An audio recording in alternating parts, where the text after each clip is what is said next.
All right, I think we are good to go. I got my Instagram live going here. Coming to our Facebook group, the Travelers Rest Natural Health and Healing Playbook. Also going on my Facebook page and my YouTube stream. Just going to share some thoughts and some observations and some things that I've learned in the past couple of weeks. I don't think I was on live last week, and we were just trying to get some stuff squared away and stuff done. But I'm back, and dare I say, better than ever. So I got my pitter patter, let's get at her mug, and yeah, let's get going. So I'm gonna come at you hot and heavy with a few topics here. First thing, I was talking to a patient the other day here in the office, and I don't know what came up. I think it just came to my mind, and I said something to him about singing. Like, you should be singing. I will spare you having to listen to me sing because I don't want the police called. But yes, I do sing from time to time in the car when there's a song that I like to sing to on. And you should too, because the benefits of singing are really, really tremendous. If you think of it from a scientific standpoint, the vagus nerve is one of the primary nerves of the parasympathetic nervous system, which is the rest and digest and healing part of the nervous system. And that's really what chiropractic does, is it moves you to a more parasympathetic state. Every time you get adjusted, you move more towards rest and digest and healing. But there are other things that can help stimulate vagus nerve activity. One of them,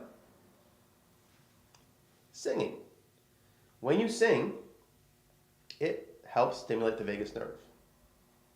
And the more you do it, the better it is. So I would strongly encourage you to, on a regular basis, sing. Just sing. If you're in the car, throw on some music and just sing. It's a very, very healthy thing to do. So you gotta start singing. Next thing.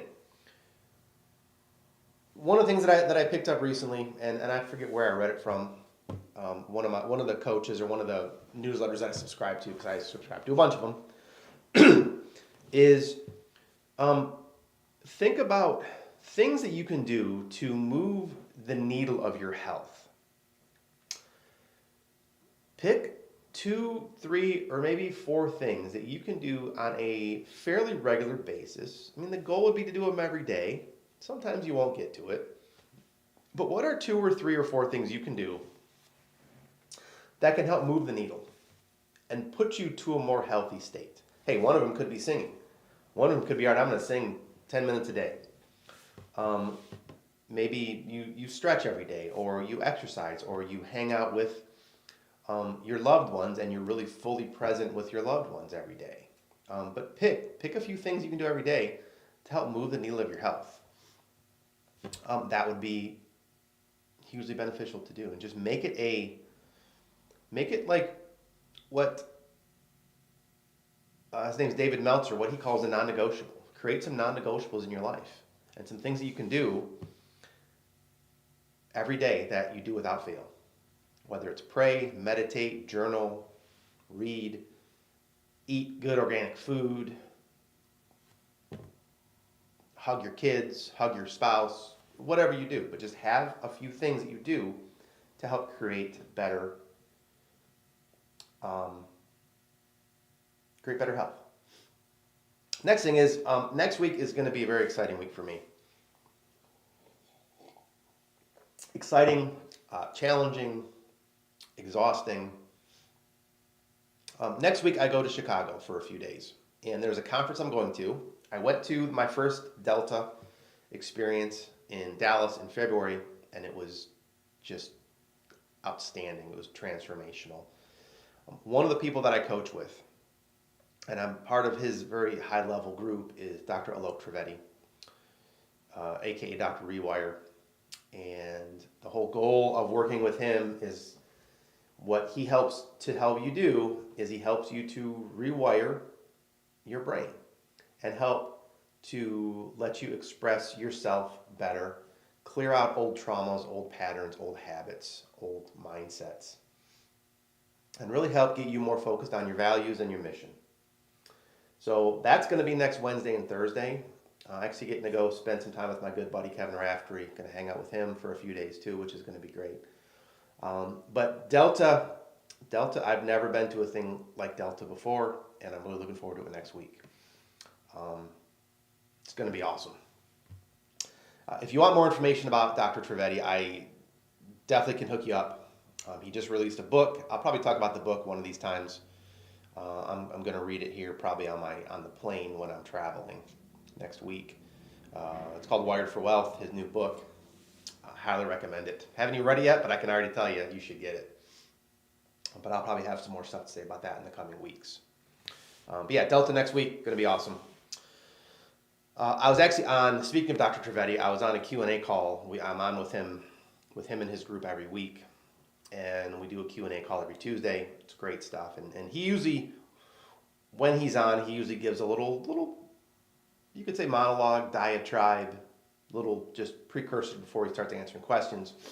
And yesterday was awesome. Talking about the work we're doing with him and how to get more out of it. But it struck something with me because one of the things he said was, are you doing this work to chase your symptoms, or are you doing it to improve your life expression or improve your quality of your life? And it made me think of chiropractic. And it made me think that oftentimes when I have patients in to see me, I sometimes lose focus, and I sometimes focus on the wrong thing. And I sometimes focus on trying to chase symptoms in patients, as opposed to trying to just do my work and improving their expression of life by adjusting them and improving the function of their nervous system. Sometimes I chase symptoms more than I do that. And that's not in the patient's best interest. What's in the patient's best interest is to do what I'm best at.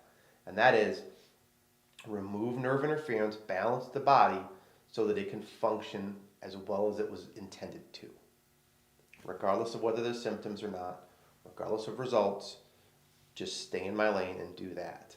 So that's what I'm going to be refocused on today as I see patients and the rest of the week and moving forward, is really focus on what am I great at. And what I'm great at is balancing the nerve system so the body can express itself better. And that's what I'm going to talk to my patients about. Is yes, you hurt, but you get adjusted and pain goes away, what's going to happen? Another pain's going to come in. Like it's just life. Like that's just how life is. Challenges are going to keep coming. So my job is to help build resiliency in my patients so that when the challenge comes, they can handle it better and move on from it and get ready for the next challenge. Get ready for the next symptom. So that was a pretty cool revelation in that call with Dr. Trivedi yesterday. It was really good stuff, and I'll probably watch that Q&A call numerous times just to kind of keep my focus right. So a couple more things that I want to finish with. One thing is, and this comes from another coach of mine, Dr. Lacey Book, who is with the Black Diamond Club. She's a great coach. I coached with her for quite a while. And she has this thing to where she recommends just saying no. And what that means is, do you have things that you overcommit yourself to and over-obligate yourself to? Just because you don't want to say no, because you just want to say yes. And I am a reforming, I'm not reformed yet, but I am a reforming people pleaser.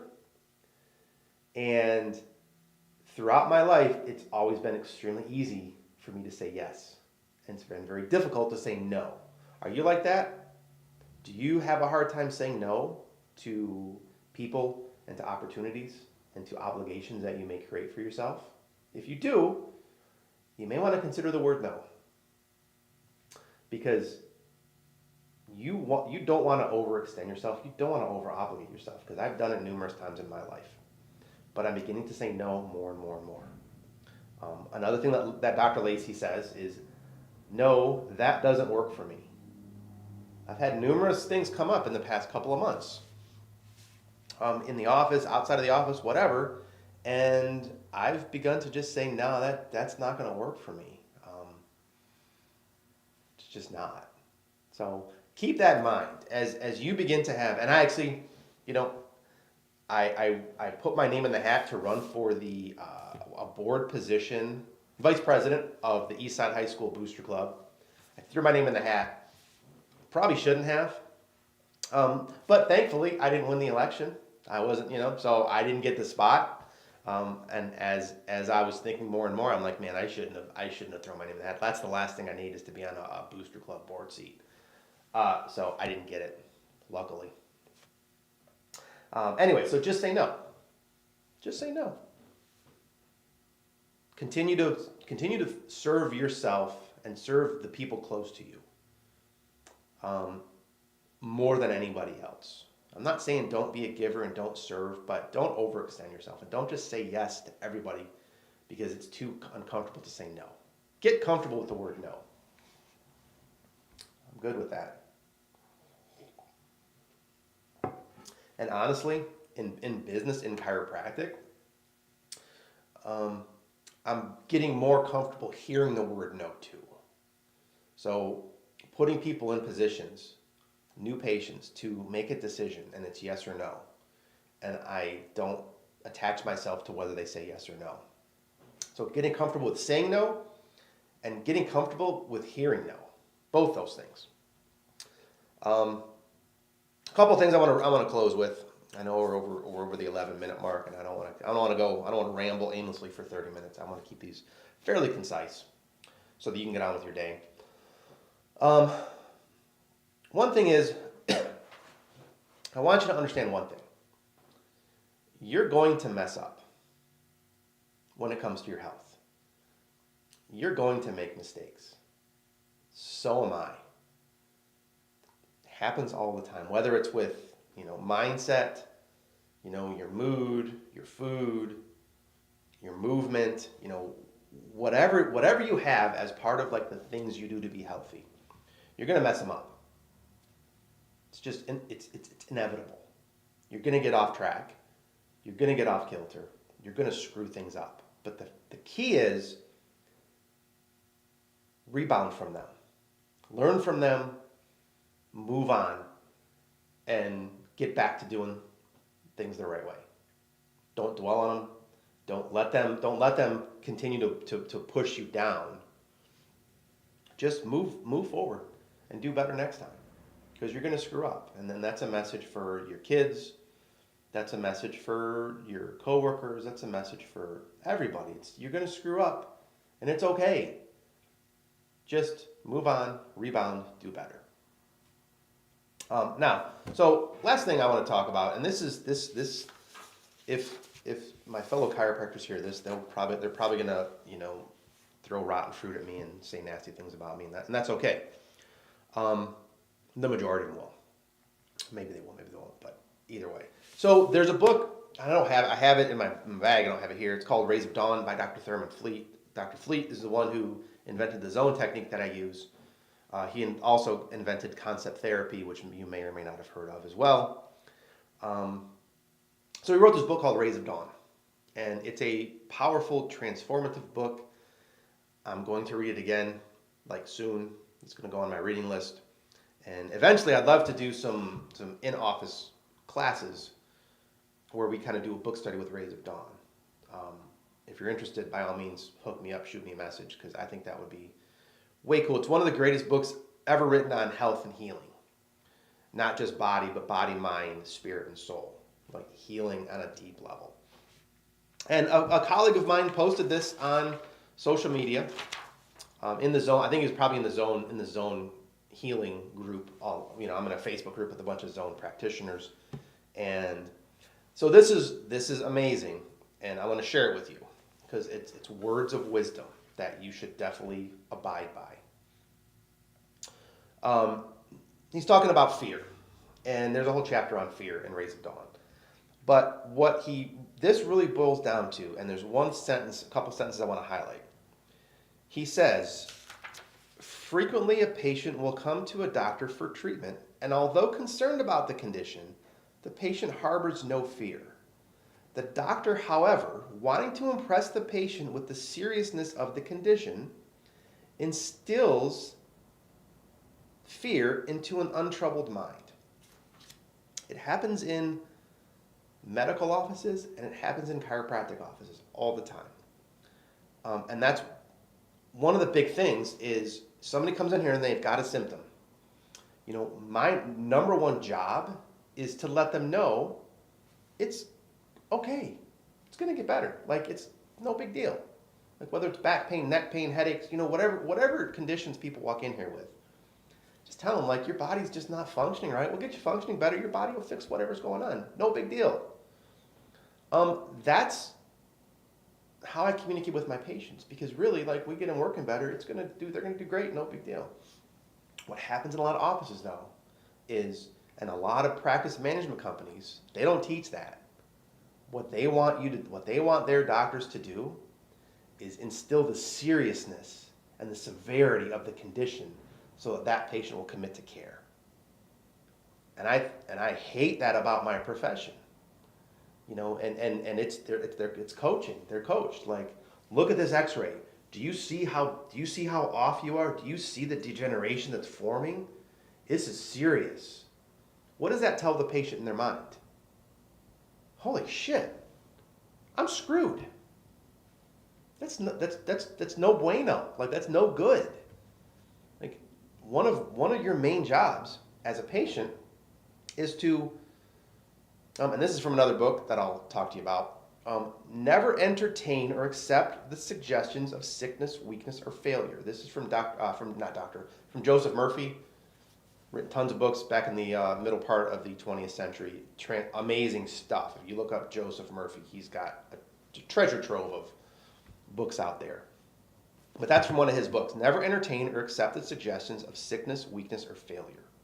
Whether it's from a loved one, family member, a doctor, a chiropractor, any kind of health practitioner, or, and this is a big one too, I wasn't going to throw this in, but I want to add it, yourself.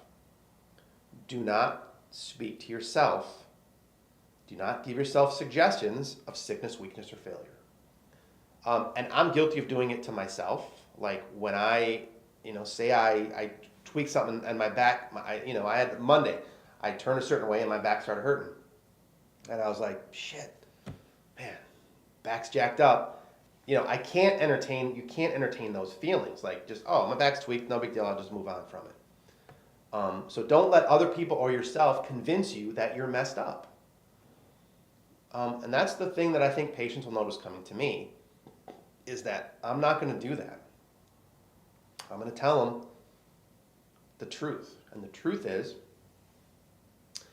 if you have a symptom, it's because your body's not working right. If we get your body working right, the symptom will resolve itself most of the time. And the key with chiropractic is you should keep coming, because you should keep your body functioning as good as it possibly can for as long as you can keep it functioning that way. That's the essence of chiropractic, is function and keeping the body working right regardless of symptoms. So I know I had a lot of stuff today. I hope you watched this whole thing and got to the end of it. It's good stuff. You should watch it a couple times. If you have any questions, you want to reach out, by all means, you know where to reach me. You hook me up, send me a message, do whatever. We're definitely putting some effort into the community. We're definitely trying to expand my reach. We're doing some direct mail. We're sending some mailers out to people. Really working on doing these live videos, really trying to just reach our community so that we can make an impact and help people live better quality of life. So anyways, I want to thanks for watching. Hope you have a fantastic rest of your day. If you ever have any questions, by all means, give me a call, shoot me a message, reach me however you want to. Peace. Enjoy your day.